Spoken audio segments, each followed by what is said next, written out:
Then killing, call for quick action.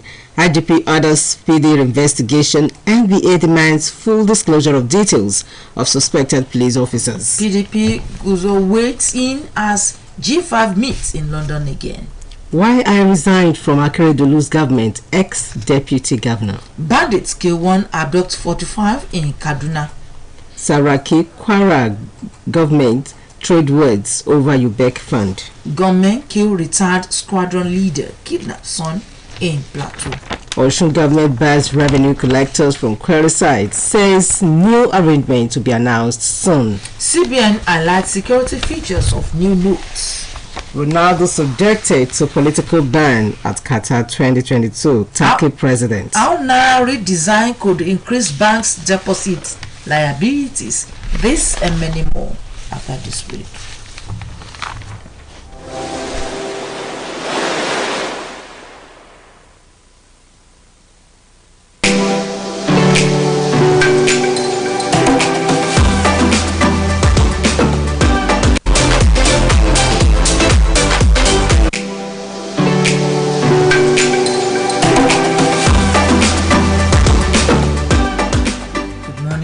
Welcome to another edition of Headlines Today, 27th of December 2022. Compliments of the season 2. All listeners at home. My name is Ulishola Egbodofo, and with me in the house is Oluchi Amida. Compliment of the season to you. Nigerians have expressed anger over the murder of a female lawyer, Bolanle Rahim, in the Ajah area of Lagos on Christmas Day. She was allegedly shot by a trigger-happy assistant and superintendent of police who is currently in custody, according to the spokesperson for the Lagos State Police Command, Benjamin Hundeyin. He also, unfortunate and avoidable incident, the LSP that shot and 2 others with him have since been taken into custody. They are to be moved to the SCID for further investigation. He also said the placement will be moved to the State Criminal Investigation Department in Panti for further investigation. The incident occurred on Sunday morning when the deceased and her family were together in a car. Headlines recall that this was not the first time such an incident had occurred in the area. Earlier, a 31-year-old man identified as Gafaru Brahma of Land Estates Ajah was also shot dead by a police officer attached to the same police division at Jiwe. Meanwhile, the Lagos State Governor, Mr. Babajide Sanwo-Olu, has condemned in strongest terms the shooting and killing of Mrs. Rahim under the Ajah Bridge by a police officer attached to Ajiro Police Station while the victim and her family were on their way out for Christmas Day celebration. The governor expressed shock and sadness over the mindless shooting of a harmless citizen by a police officer whose primary job was to protect the same citizen.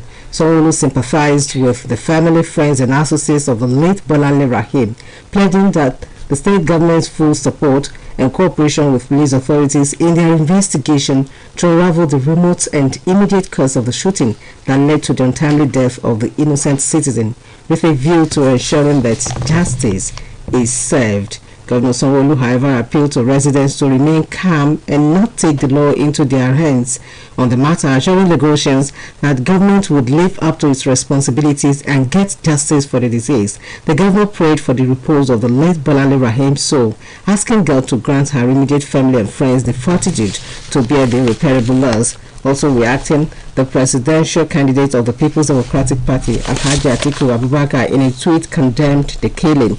He said the shooting of Bolanle Rahim by a police officer is heartbreaking and stands condemned. The latest shooting calls to attention the urgent need for police reforms that will sanitize the force and bring it in line with best policing practices. Meanwhile, the Inspector General of Police, Usman Alkali Baba, has condemned the killing of Rahim. This was contained in a statement made available to newsmen in Abuja on Monday by the Force Public Relations Officer, CSP Olumiwa Adijobi. According to the statement, the IGP, who described the incident as unfortunate and sad, has ordered speedy investigation and prosecution of the officers responsible for the ugly and unprofessional act, which doesn't portray the Nigerian police standard operating procedure and core values The statement added that in the same vein, the IGP commiserated with the family, friends, and colleagues of the deceased and prayed for the repose of her soul. In the same vein, the Nigerian Bar Association (NBA) has deplored the cold-blooded murder of its member, Mrs. Omobolanle Rahim, by an officer of the Nigerian Police Force attached to Ajiwe Police Station in Ajah, Lagos State. In a statement on Monday by its National Publicity Secretary, Akuride Habib Lawal, the NBA said this dastardly incident occurred on December 25 while Mrs. Rahim was returning from a Christmas church service with her husband and other family members. The NBA president, Mr. Yakubu Chinoko Mekayu, upon receiving the sad news, made effort to get across to the husband of the deceased member, who understandably has been unavailable to answer calls. The NBA president has, however, spoken to the brother-in-law of the deceased member and extended the condolence of the NBA to the family and assured the family of the support of the group in this difficult time. And this is going to be a talking point on your view segment this morning. And the number to dial is 08035716687, 08035716687 for your contribution.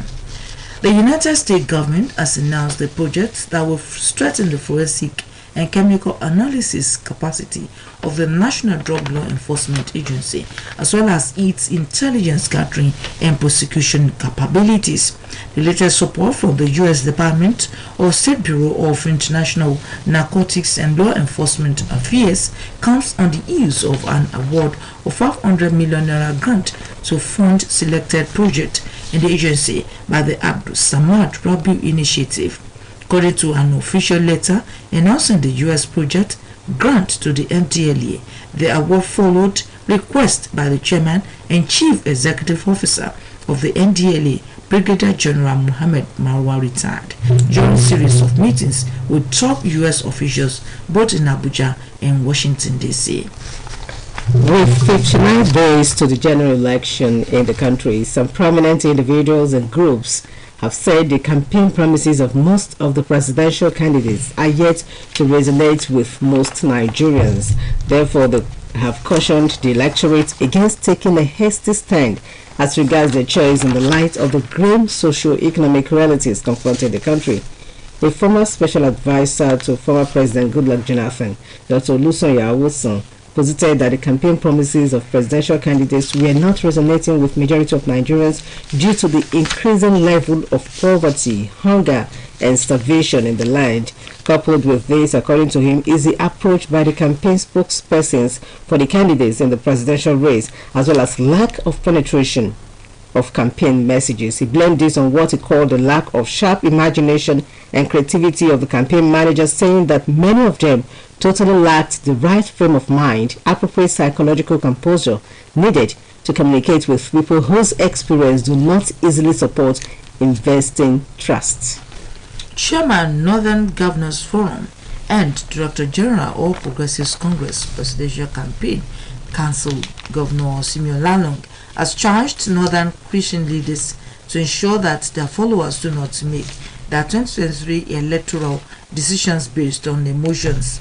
He said what is expected of the leaders was to guide their members to first be part of the electionary process and vote bearing in mind factors that would not add value to their lives. Lalong, who made this long call at a dinner with Northern Christian leaders at the Government House just Plateau State, and joined Christians to be strategic and look at the bigger picture, especially for the 2023 general elections. He warned that it's the masses that will continue to bear the brunt of bad leadership if politics continue to be regarded as a dirty game that should not be involved in.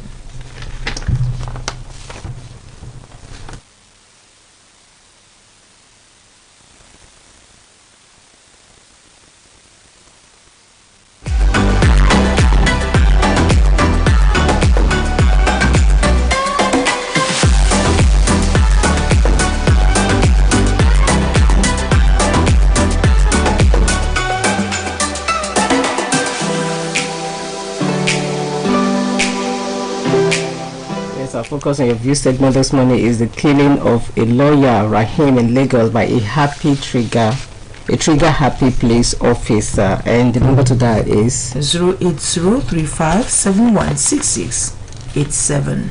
The number once again 08035716687. While expecting your call, the Naira redesign is expected to increase deposit money banks, deposit liabilities during this period, and could translate to increased credit creation. Members of the Monetary Policy Committee made this submission. Hello, good morning. Good morning,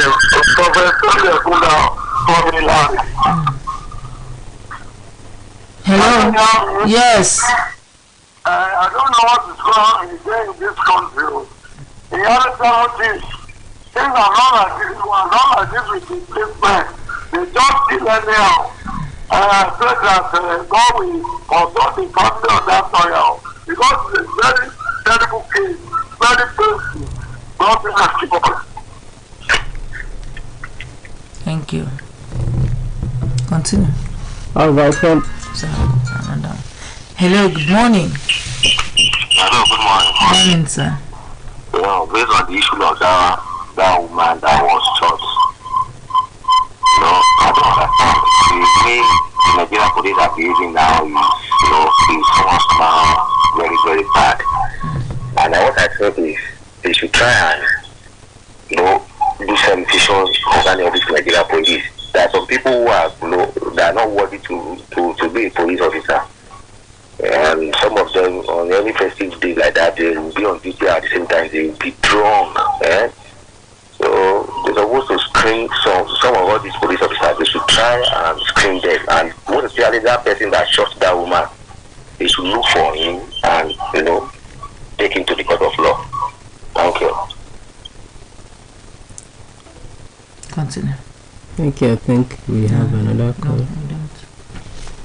The Central Bank of Nigeria has selected the security features of the newly redesigned 200 naira, 500 naira, and 1000 naira note. The disclosure was announced amid rumors that counterfeit units of the new notes are in circulation. The bank had on December 6 announced plans to redesign the naira note as part of efforts to check inflation, counterfeiting, and corruption. Hello, good morning. Good morning, madam. Morning, sir. Alaji Musuta Wadeleke, contributing from Bukibale. You're welcome, sir. Well, it's a pity some police have become instruments of embarrassment. The concerned ones should be dismissed. Governments will ensure proper background checking before the enrollment. So our security agents should please rebuild and fund misuse of gun and change their approach. Good morning. Thank you.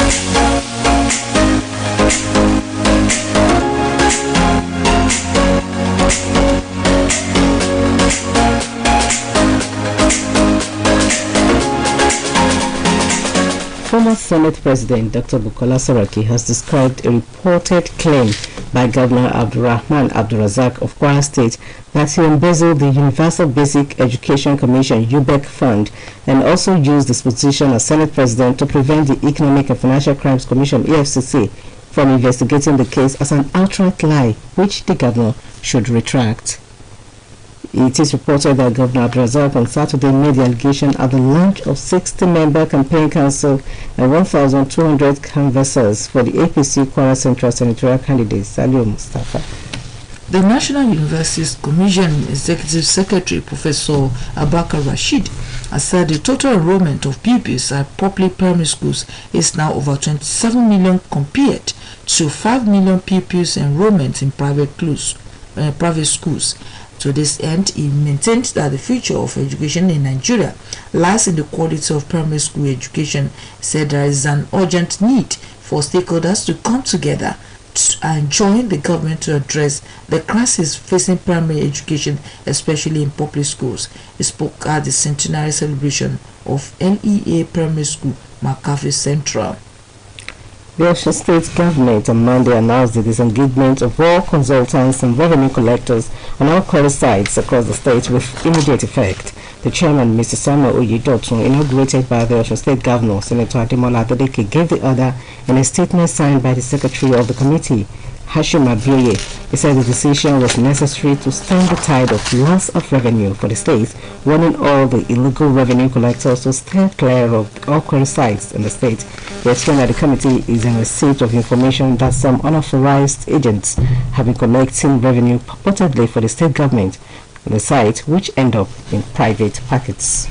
No fewer than 61 buildings collapsed across the states of Nigeria in 2022. This occurred despite various efforts being put together to rid the country of building collapse. According to a report by the Building Collapse Prevention Guard, out of these structural failures, Lagos State recorded 20 incidents, representing 48.7% of the entire cases in 2022. Some of the incidents include the residential development at Utoro Ogawa Garbage behind Chula filling station and some other buildings. The Kogi State government has declared Thursday, December 29, 2022, a public holiday as the state prepares to receive President Muhammadu Buhari for the inauguration of legacy projects by the Governor Yahaya Bello-led administration. The statement issued by the State Commissioner for Information and Communications, Kingsley Fanwo, urged the people of the state to come out en masse to receive the president and display the hospitality they are known for. A retired squadron leader has been killed while a son was kidnapped and one other person shot in Jos North local government area of Plateau State. Headlines learned that the residence of the retired officer, identified as Mrs. Enigolus, was attacked in the Dong area of Council by a gang of kidnappers at about 8 p.m. on Christmas Eve. It was learned that on arrival in the area, the kidnappers shot sporadically into the air to scare residents before they proceeded to the residence of the retired squadron leader and forced themselves into the house.